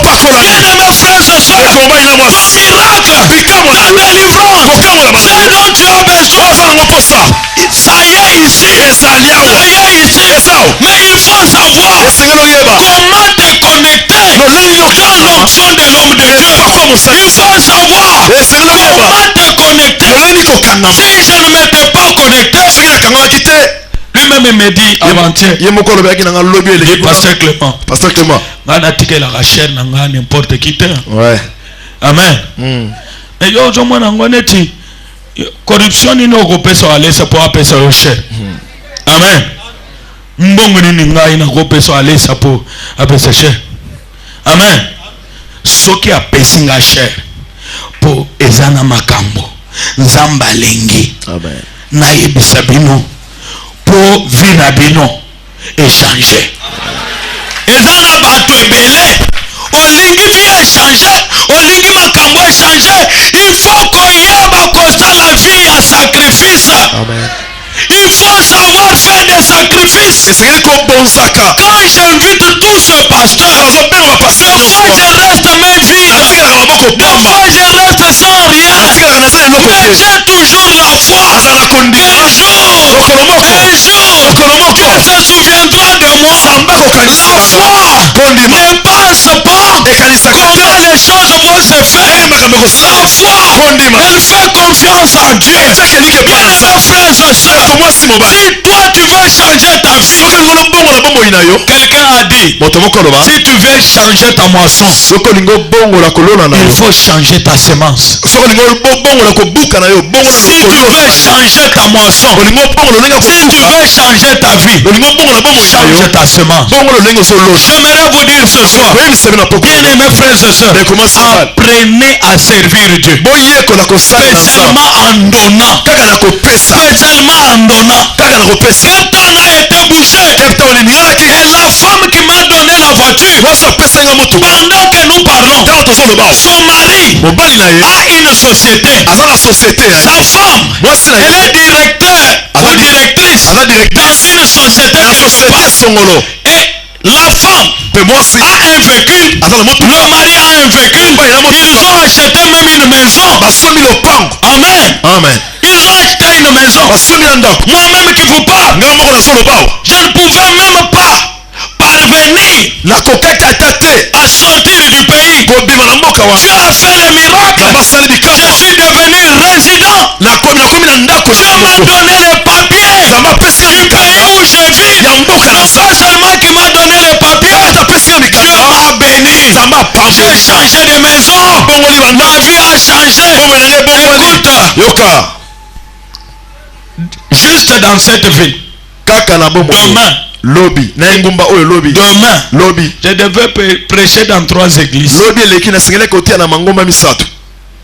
Nathalie na lobi na bandi ko benga moko na moko na lobi boli misanga na kokoka te faut na silisa makambo na bandi na walesa bazo regretter. Amen. Amen. Poso ko komi na Cape Town naza na ngwe belete mais façon kaka yo na ko soigner yo na ko simba yo na zaka bien ozala mundimi ozala pasteur o sepela. Je connais kasi nayebi place nzamba lokotanga. Amen. Nayebi nazaka orgueillete okoya to kofanda bien na ko soigner yo bien yangwana nazaka nalobaka élévation utake pa nzambe ezaka accompagner na humilité. Alléluia. Amen. Amen. Bien-aimés frères et sœurs, si tu veux changer ta vie, si tu veux voir ta délivrance, il faut apprendre à s'aimer. Il faut apprendre à s'aimer. Il faut apprendre à s'aimer. S'aimer dans l'œuvre de Dieu. S'aimer dans la vie de l'homme de Dieu qui a l'onction. Je vous ai dit, Dieu vous a donné un homme. Un homme qui a changé la vie de plusieurs. Au travers de ce message, il faut apprendre à s'aimer. Tu veux voir tes enfants voyager, commence par s'aimer une offrande spéciale. Tu veux être guéri de ta maladie, sème une semence spéciale. Si tu veux que Dieu te donne de grandes choses, commence à s'aimer. C'est pourquoi j'ai aimé la manière que vous donnez dans cette église. Action de grâce. Amen. C'est comme ça une église doit être. Mais nous terminons ce programme demain. J'aimerais que chacun de vous qui a suivi ce témoignage, qui a suivi ce message, même si tu n'avais rien, si tu dois vendre quelque chose pour mettre mon Dieu, pour mettre le Dieu de Walesa à l'épreuve, que tu amènes une offrande d'action de grâce demain. J'ai aimé quand on a parlé de l'offrande d'action de grâce. Amène quelque chose de spécial. Si c'est une voiture, si c'est une parcelle, si c'est des habits, si c'est de l'argent, il faut que tu amènes quelque chose de grand, de valeureux dans la présence de Dieu. Tu verras ce que Dieu fera. Lorsque j'ai connu Wallace, c'est un homme qui donne avant qu'il ne soit même pasteur. C'est un homme qui donnait des véhicules aux gens depuis Mbujimayi. S'il y a des gens qui le critiquent, place moto utite ozo critiquer. Oibite makambuni na asala na nzambe. Oh banda koloba. C'est des gens là qui ne veulent pas donner. Yo na Congo na biso ya kala. O kabela moto voiture. Combien de fois ça fait ça? Combien de fois il a donné ses maisons? Il est venu, il m'a béni. Toutes ces voitures là que nous avons eu à Cape Town, il a joué en côté. Atikelanga yango. Il est rentré mais vide. C'est pourquoi Dieu le bénit aujourd'hui. Dieu le bénit aujourd'hui. Dieu l'élève aujourd'hui. L'église de Dieu. Vous êtes la référence dans le monde. Mais il faut savoir que votre force doit résider dans la prière. Premièrement dans la prière. Deuxièmement, votre force doit résider dans la libéralité. Parce que c'est ça la vie de votre père. Tel père, tel fils. Votre père c'est un donneur. Les donner. Et même le caractère de Dieu. La Bible déclare Dieu a tant aimé le monde. Il a donné. Il a donné. Il a donné. Il a donné. Il a donné son fils unique. Azaki na bango ebelete. Azaki na bango ebelete. Azaki kaka moko. Pona yo Nzamba ndimaki ko sacrifier mwana na ye Yesu Kristo. Amen. Amen. Lelo koleka nzela ya sacrifice à Jésus. Dieu a des milliers et des milliers d'enfants. Dieu a des milliers et des milliers d'enfants. Il y a un grand secret dans les données. Je suis venu. Si tu veux voir ta vie changer, si tu veux voir ta vie changer, ce soir, chacun d'entre nous, nous allons s'aimer quelque chose que nous n'avons jamais s'aimé auparavant. Prends la décision. Tu as vu mes pieds. Tu as vu mes pieds. Tu m'as vu. Ce que Dieu a fait pour moi. Le secret, c'est les donner. Amen. Amen. Je vous ai dit dans mon introduction que les bonnes choses, c'est pour la terre. Dieu veut que nous ayons de bonnes choses sur cette terre. Mais ces bonnes choses, si tu veux les avoir, apprends à donner. Apprends à donner. Apprends à donner. Apprends à donner. Amen. Amen. Sois un donneur. Ce soir, nous allons donner. Mais demain, je crois qu'il y a des enveloppes ce soir, chacun de nous. Ça pas seulement pour demain, que ce soit une vie, que ce soit ta vie, que ce soit ta vie, que ce soit ta vie de donner.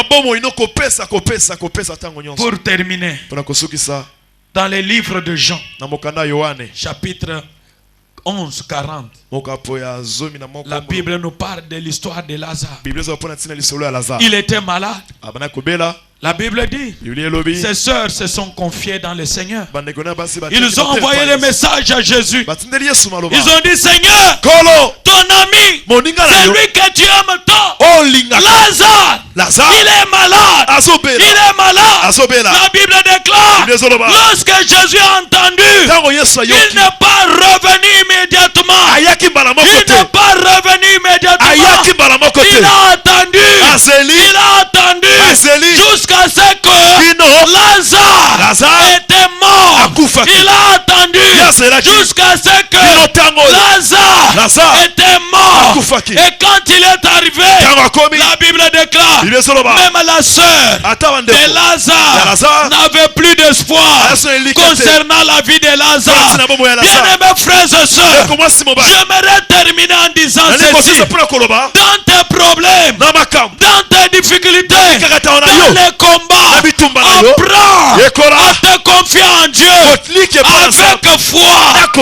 Avec foi, il faut te confier en Dieu avec foi. Parce que la Bible dit, sans la foi, il est impossible d'être agréable à Dieu. Sans la foi, il est impossible d'être agréable à Dieu. La Bible dit, Jésus a entendu le message, mais il n'est pas revenu immédiatement. Il y a des moments que tu peux prier. Il y a des moments que tu peux demander des choses à Dieu. Si Dieu n'a pas encore agi, ne te décourage pas. Si Dieu n'a pas encore agi, ne te décourage pas. Demeure fidèle. Continue à prier. Car la Bible déclare, priez sans cesse. Priez sans cesse. Continue à prier. Continue à prier. Car tu sers un Dieu qui écoute. Tu es un Dieu qui exauce la prière. Ton Dieu exaucera ta prière. Ton Dieu essuiera tes larmes. Ton Dieu consolera ton cœur. Ton Dieu ramènera à la vie tout ce qui est mort. J'aimerais que quelqu'un se mette debout. J'aimerais que quelqu'un se mette debout. Sois prêt à recevoir ton miracle ce soir. Sois prêt à recevoir ton miracle. La Bible déclare, quand Jésus est revenu, il est parti jusqu'à la tombe de Lazare. Il est parti jusqu'à la tombe de Lazare. Quand il est arrivé, la Bible déclare, Marthe, la sœur du mort, elle a dit, Maître, il est là depuis 4 jours. Il sent déjà sa situation est désespérée. Ce soir, je suis venu te parler du Dieu des cas désespérés, du Dieu des cas impossibles. Notre Dieu, c'est un Dieu des cas impossibles. C'est que les hommes ont dit que c'est impossible. Lorsque tu as la foi en Dieu, lorsque tu as confiance en Dieu, ça sera possible. Ça sera possible. Même si Dieu ne te sauve pas maintenant, même si Dieu n'agit pas maintenant, même avant ta mort, Dieu agira. Dieu agira.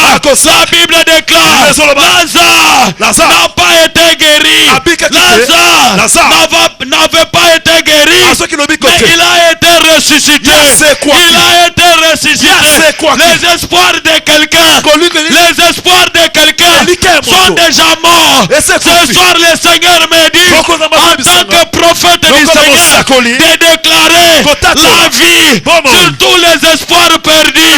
Au nom de Jésus, tout celui qui avait perdu l'espoir, tu avais déjà perdu l'espoir. Tu avais déjà perdu l'espoir. Au nom de Jésus, je déclare l'espoir restauré. Je déclare l'espoir restauré. L'espoir de se marier. L'espoir de travailler. L'espoir d'être guéri. L'espoir de voyager. Ton espoir est restauré.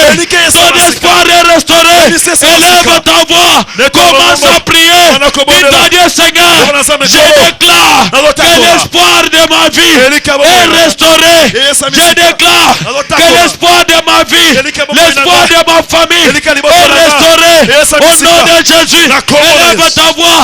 Que Jésus restaure l'espoir. Que Jésus restaure l'espoir. Que Jésus restaure l'espoir. Au nom de Jésus, nous servons un Dieu de la résurrection. Nous servons un Dieu de la résurrection. Là où il n'y avait plus la vie, là où il n'y avait plus la vie, aujourd'hui, je déclare que la vie revienne. Que la vie revienne. Que la vie revienne. Prie avec foi. Prie avec foi. Prie avec foi. Prie avec foi. Prie avec foi. Prie avec foi. Au nom de Jésus. Au nom de Jésus. Prie avec foi. Que Dieu ramène l'espoir. Ramène l'espoir. Bien-aimés frères et sœurs, tous nous passons par des épreuves. Tous nous passons par des épreuves.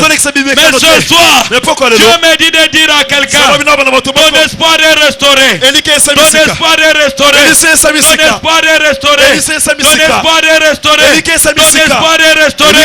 Au nom de Jésus. Au nom de Jésus. Au nom de Jésus. Au nom de Jésus. Écoutez-moi. Écoute-moi.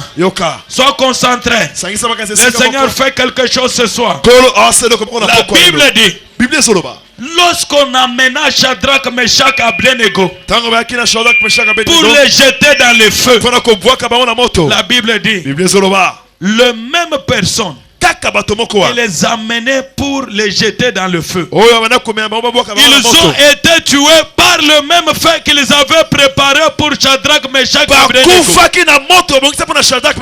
Ils ont été tués par le feu que même avait préparé. J'aimerais que tu élèves ta voix. Tu dis à Dieu, Seigneur, tous ceux-là qui m'en veulent du mal, tous ceux-là qui veulent ma mort, tous ceux-là qui veulent mon échec, qu'ils tombent dans leurs propres pieds, que les malheurs retournent contre eux-mêmes, que l'humiliation retourne contre eux-mêmes, que la mort retourne contre eux-mêmes. Au nom de Jésus, au nom de Jésus, commence à prier, commence à prier,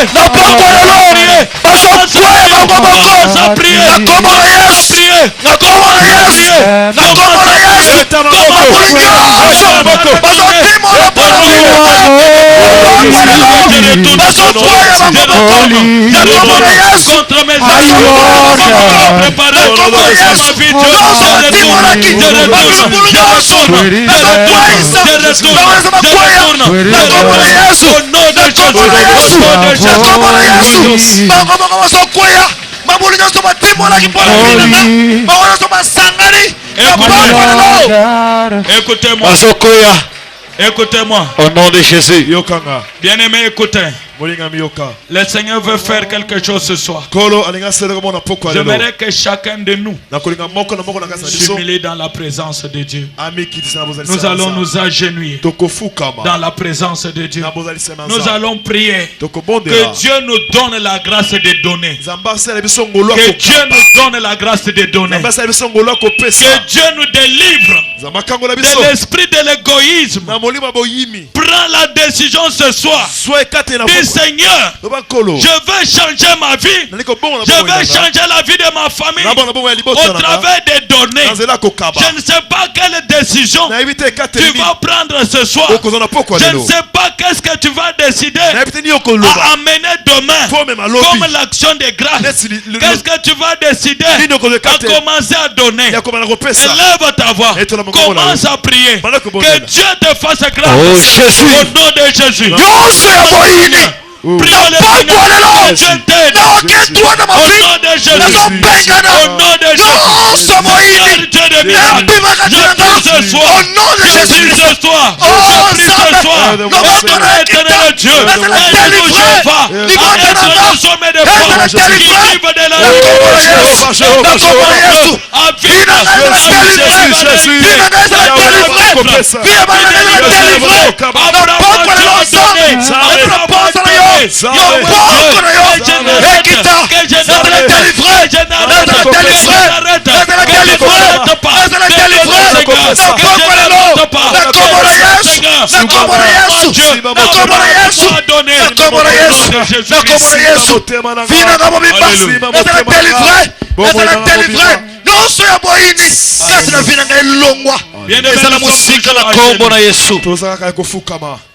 Je vais demander que le protocole nous aide tel que nous sommes là dans l'attitude de méditation à genoux.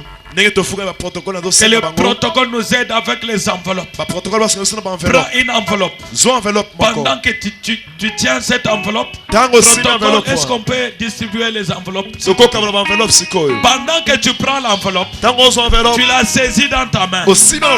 J'aimerais déjà que tu déclares ce que tu vas amener demain comme action de grâce. La Bible dit, si tu crois que Dieu peut changer ta vie, que Dieu est tout puissant, tu verras la gloire de Dieu. Si tu crois, prends une enveloppe ce soir. Demain, même si c'est une voiture, même si c'est une maison, même si c'est $10,000, tout ce que Dieu te confère, décide-toi d'amener. Prends une enveloppe, commence à prier. Jésus, alléluia. Alléluia. Continue à prier. Continue à prier. Protocole, s'il vous plaît.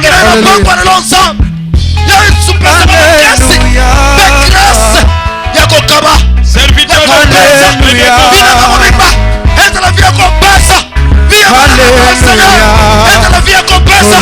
au nom de Jésus. Alléluia. Alléluia. Mwana Nzambe. Alléluia.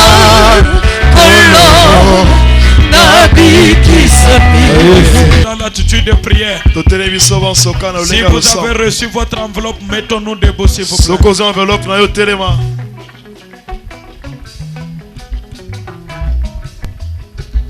Ce soir, le thème de notre message est que si tu crois, tu verras la gloire de Dieu. Quel est le problème que tu as? Je veux que tout celui qui avait des portes fermées, tu t'es retrouvé que tes portes étaient fermées. D'argent, de voyage, je ne sais pas, de mariage, pour avoir les enfants, même dans le ministère. Même moi qui vous parle, à un moment les portes de mon ministère étaient fermées. L'inspiration ne venait pas. Mais Dieu a ouvert. Tu vas juste mettre ta main droite sur la tête. Comme je vous ai dit au départ, je vais fermer et je vais ouvrir des choses. Et si toi tu es malade, n'importe quelle maladie, je veux que tu mettes ta main droite sur ton ventre. Tu es malade, le cancer, le sida, la faiblesse dans ton corps. Mets ta main. Ou même si tu fais des mauvais rêves la nuit, mets ta main droite sur ton ventre. Nous fermons les yeux. Commence à avoir confiance en Dieu. Commence à voir ta délivrance maintenant. La Bible dit, si tu crois, tu verras la gloire de Dieu. Tu sers un Dieu tout puissant. Tu sers un Dieu tout puissant. Je sers un Dieu tout puissant. Je sers un Dieu tout puissant. Le Seigneur Jésus est tout puissant. Le Dieu de Wallace est tout puissant. Le Dieu de Clément est puissant. Oui. Yes. Je déclare. Je déclare.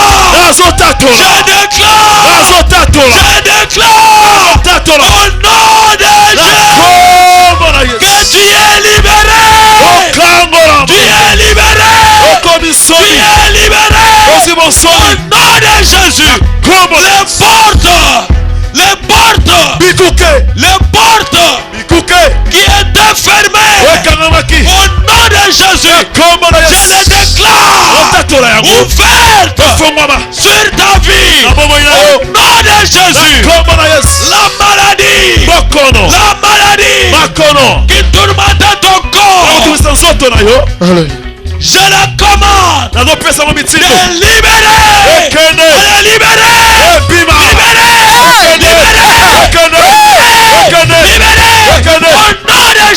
Au nom de Jésus, tu es guéri. Tu es guéri. Tu es béni. Au nom de Jésus, commence à clamer. Commence à proclamer que tu es béni au nom de Jésus. Alléluia. Jésus. Alléluia. Gloire à toi, Jésus. Osama kosi monene mobali libala Yesu mokosi na ngai Mettez-la Jésus maboko. mobali malamu Seigneur, merci. Merci. Merci, les lions de la tribu de Juda. Merci, Jésus. Merci, toi qui depuis le ciel éternel. Merci, toi, le maître des temps des circonstances. Merci pour tout ce que tu viens d'opérer dans notre vie. Merci pour tout ce dont tu as opéré. Oh, Jésus, qui est comme toi, Seigneur. Pour le nom de Jésus. Il est incomparable à On toi, les est lions de la en tribu toute de Juda. puissance. Qui vont dire Il est incomparable à toi, Oh, frère. nous glorifions le nom de Tu es Jésus. unique en ton genre éternel. Tout ce dont tu as fait. Amen. Amen.